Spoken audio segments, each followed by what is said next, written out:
Oh, here we go. Welcome to another day in the life of Obie Acres. Okay, so I should have had some video of us working on this, but it's been kind of frantic, and I didn't. In my haste, it was a pretty whirlwind 3 or 4 days with this planter. But I'll give you the quick update and the quick 3 days summary, I guess what to call it. So we're almost done rebuilding it. I got all the parts now. Well, I take that back. I ordered a couple more parts we're missing from the kit from the dealership. Hopefully today or tomorrow they call me. One of these rebuild the boot, the seed boot and the firmer. They shorted me one, but that last row, I'll wait till it comes in, although it's not even that war. I could probably leave it on there. But so you saw if anybody saw my video of my damaged plug, right here it is. The damage, where's the end of it? Right here. It's fixed now. It does work. It didn't work at first, but it does work now.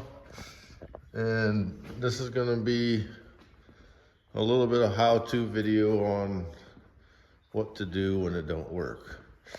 So it came in damaged, didn't work. The ISO bus, CAN bus, which connects to the virtual terminal or smart terminal, Pro 700, whatever you want to call it, was not recognizing the planter. So I told us in the last video how ironic. I called Egg Express to order one. They said it was going to be 3 weeks out, so I didn't go with them. So there's the first lesson to learn. With anybody who deals with Egg Express, when you call there, you need something, and they say it's going to be 3 weeks out, it's not going to be 3 weeks out. I ordered a different cable the next day, and I got it in 5 days. I got it sooner than I got this one from the dealership. But anyhow, I got it, put it on, still didn't work. And what I did was I unplugged this plug here from the planter. If you look at the color code, this is the one that comes from the tongue. This one, and then there's the terminating resistor also. 2 of them wires come up there. That's the end of the circuit. Anybody knows anything about CAN bus? You gotta have to have a terminating resistor at each end of the circuit. And each one of them is, what is it?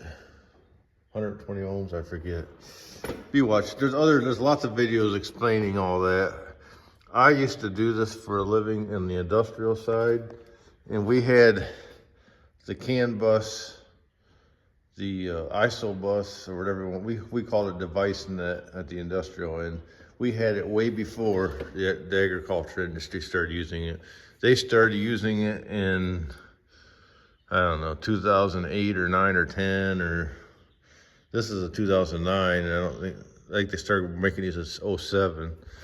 I think Caseih is probably one of the first ones that started doing it on their planters. I don't know. We had it in like 2000, early 2000s on the industrial side. Even might have been before that, but that's when we started using it.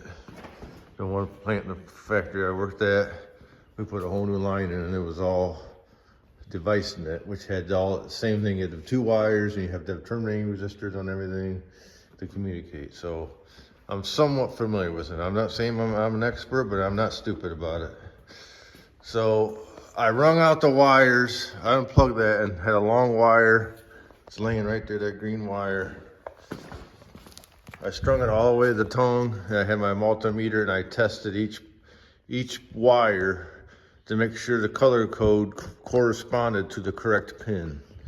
Because I didn't want to have to take that all apart. I had it all together, and I had it all shrink wrapped really nice. I didn't want to screw it up. So this is a good lesson for anybody that's doing the Caseih stuff, because I'm pretty sure this is the color code that I had. The pins on that ISO plug with the 2 big pins for the power, and then everything. This is the color code I had, okay? Now, the color code, turns out it didn't work, and I struggled a whole nother day because that was on Friday, I think it was. And I said, I'm not done. I'm not going, or Saturday, I think it was. I'm done. I'm not going to work on it. I'm burnt out. No, wait a second. That was, I forget what day it was. Anyhow, the next day, I come out here and I said, I'm going to ring out every one of these wires. It's like Thursday, so next day was Friday. I rung out every one of the wires, determined, and he went off the standard ISO termination. He works at the Caseih dealer. I said, well, I want to make sure it's right. So this is what I came up with. So I didn't know what to do. I was getting ready to tear it apart, but then I decided before I tear it apart, I'm going to call Ag Express again. Well, no, back up. Meanwhile, my son, Austin, he had seen online that the Caseih caseih1250, these here, two of the pins, the colors are different on them. They're different than the standard. I said, well, that's great. I want to verify that. So I call Ag Express and I ask him for the pin out. And sure enough, if you look at this, the green and yellow are different. They're swapped. The yellow's on 8 here and the green was on 8 there. So I took that apart, swapped them 2 wires, and voila, it worked. So that's the moral of this story is, and he couldn't find a wiring diagram for this, so I don't know. But that's what it is. It works. I'm happy it works. It's water under the bridge now. We're almost done rebuilding it, and I'll take it out and I'll show you it folding out here shortly. I forgot to raise the landing gear stands down. So I'm gonna do it again, pull back, turn that off, go this one, and I lower the hitch. About that far. Should be good. Now I go full wings forward. That's where you want it at the lower, because with them hydraulic, with the fertilizer holders on, you can't go too low because it'll hit them. And it folds out.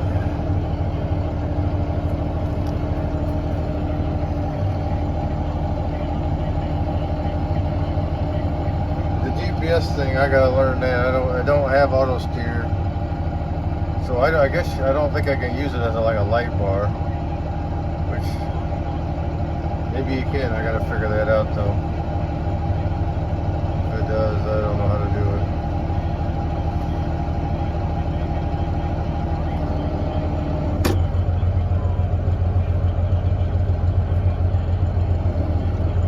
She's there. Turn it off and we're ready to go. Looks like it's back all the way. I gotta put it in plant mode.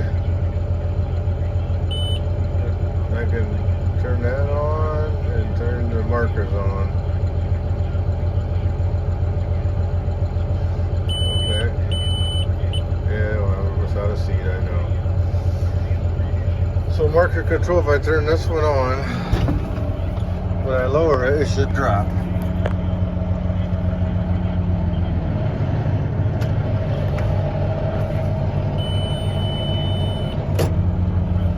I got it too fast.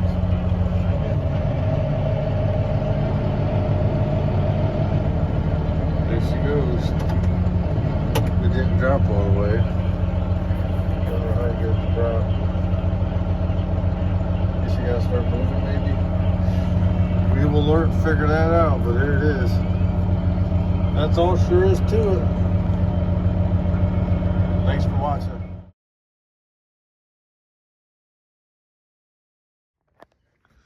Well, good morning and welcome to more on this video of OB Acres. This is the next day, and I'm gonna post these two together. So the planter's out of the shop now, as you can see. Now today it's a nasty day today. It's rainy and windy. It's not real cold, but it's gonna be a shop. I'm gonna clean up in here after the planter exploded in here, basically. You know, all these parts. I got most of the old stuff put in the dumpster already, the hopster part, or a metal hopper I have out there. And just gonna put these insecticide boxes on another pallet. I already got one pallet of them. I guess I could put them in here. I don't know what I'm gonna use this box for. Planter parts of some sort, but you won't be able to stack many of them in there, I don't think. If I just put them on a pallet. It'd be nice to cover them up though. So, Austin supposedly might be getting his head back today for this tractor.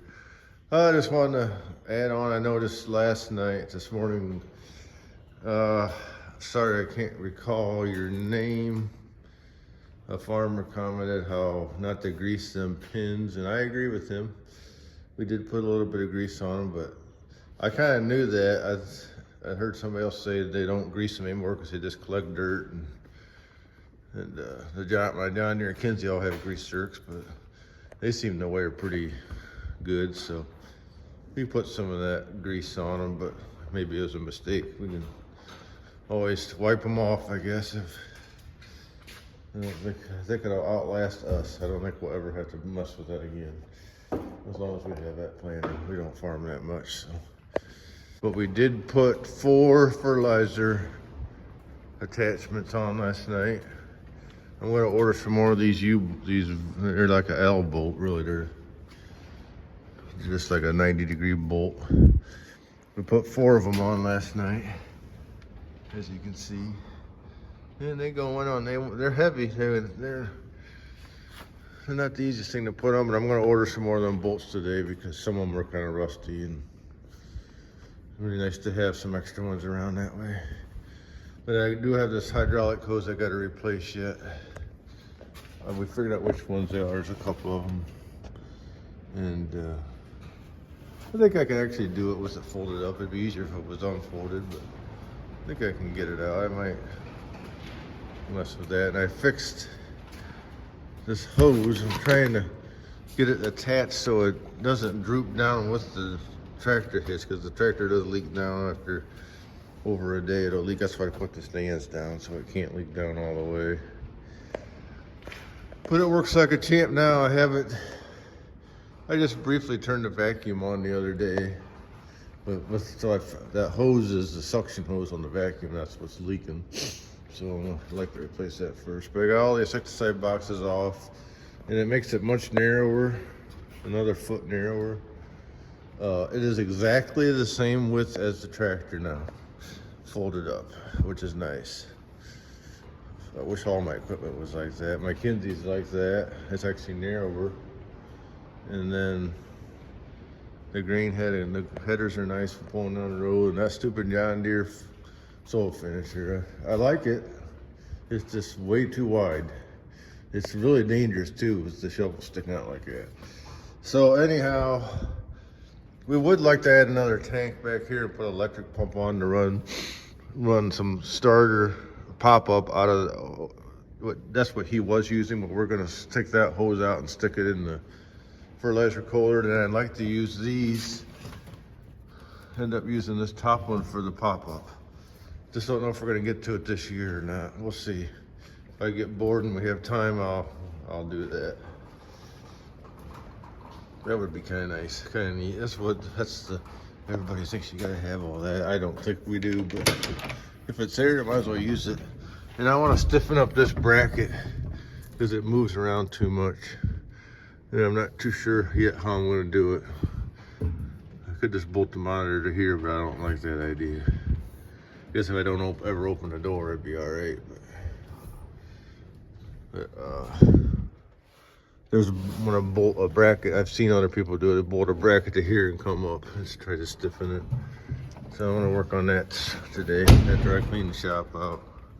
You know, I put this back on the tractor. You know, we don't have all the coaters on it yet, but it's actually with all them insecticide boxes removed, and I think them other road cleaners were much heavier. Now these are gonna add the same amount of weight, but the front end of the tractor seemed okay now. So But I'm still probably gonna put the bigger weights. I got a whole set of bigger weights to put on here that came off the other tractor. They're sitting back there. That'll add 1,000 pounds to the front probably. That's where we're at today.